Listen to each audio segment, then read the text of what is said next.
नमस्कार, आप देख रहे हैं अखंड भारत न्यूज। मैं हूं आपके साथ अभिनय मिश्रा। ये रुक करते हैं खबरों के। प्रशांत किशोर का लोकसभा चुनाव लड़ने पर बड़ा बयान। बोले, लोकसभा लड़ने का फैसला पूरी तरह से लोगों पर निर्भर।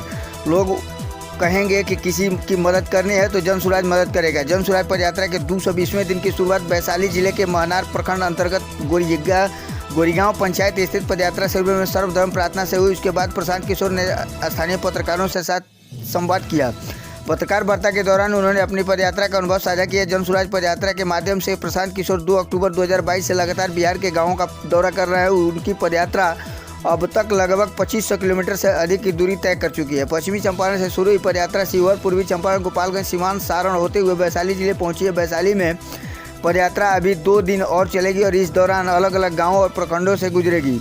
लोकसभा लड़ने का फैसला पूरी तरह से लोगों पर निर्भर। लोग कहेंगे कि किसी की मदद करनी है तो जन सुराज मदद करेगा। प्रशांत किशोर। जन सुराज पदयात्रा के दौरान वैशाली के महनार में मीडिया संवाद के क्रम में प्रशांत किशोर ने कहा कि प्रशांत किशोर नेताओं और दलों को सलाह देकर जिता सकते हैं तो भरोसा रखिए, बिहार की जनता को भी जिता सकता हूं।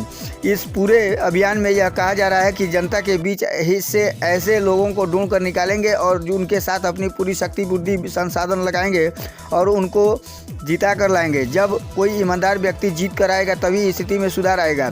अगले साल होने वाले लोकसभा चुनाव पूरी तरह से जनता पर निर्भर हो करेगा। अगर लोगों को लगेगा कि विकल्प की ज़रूरत है तो उसकी मदद हम करेंगे। जैसे पिछले 5 जिलों में जब हम पदयात्रा कर रहे थे तो वहाँ MLC का चुनाव था और लोगों ने तय किया कि ये अफाक अहमद अच्छे आदमी हैं, इनकी मदद करनी चाहिए।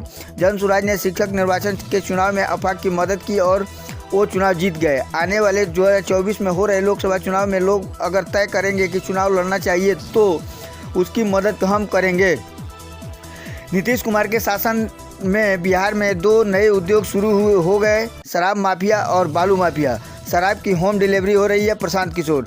जन सुराज पदयात्रा के दौरान वैशाली के महनार प्रखंड में मीडिया संवाद के क्रम में प्रशांत किशोर ने नीतीश कुमार पर हमला करते हुए कहा कि बिहार में आज 2 नए उद्योग शुरू हो गए हैं, शराब माफिया और बालू माफिया। आज से 5-7 वर्ष पहले इतने बड़े पैमाने पर नहीं थे जितने कि आज हो गए हैं। बिहार में आज ये दोनों उद्योग बढ़िया से फल फूल रहे हैं। बिहार में आज लाखों करोड़ों रुपए की शराब और बालू की लूट हो रही है और हमें नीचे से ऊपर तक लोग मिले हुए हैं।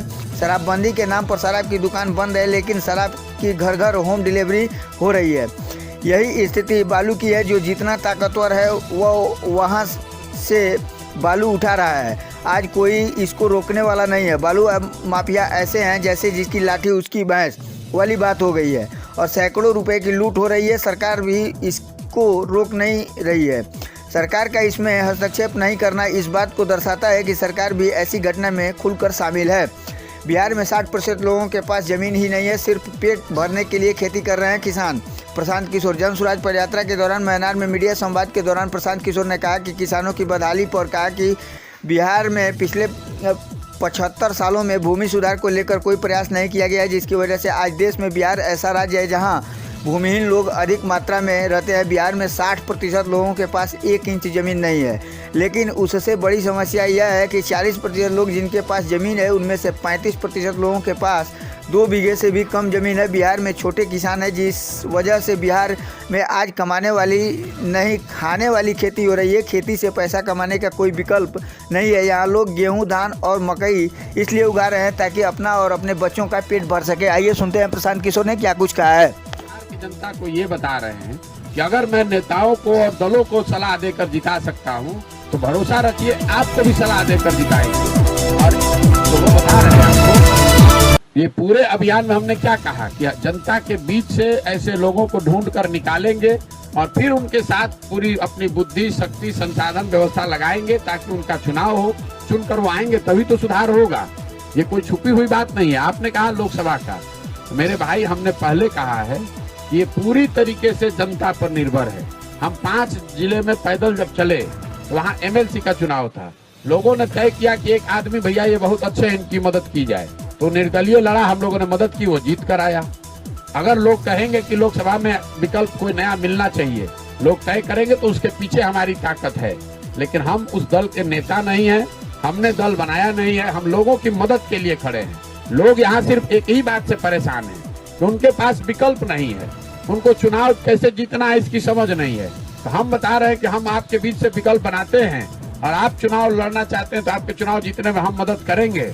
आप खड़ा होइए, अपने बच्चों के लिए व्यवस्था बनाइए, हम आपकी मदद कर रहे हैं। ग्रामीण सड़कों की स्थिति कमोवेश वही है जो लालू जी के राज में कभी होती थी, चाहे वो प्रधानमंत्री संपर्क योजना हो, मुख्यमंत्री संपर्क योजना हो, ग्रामीण कार्य का सड़क है या पंचायती राज का सड़क है। ग्रामीण सड़कों की गलियों की स्थिति करीब करीब वही है जो पहले जमाने में होती थी।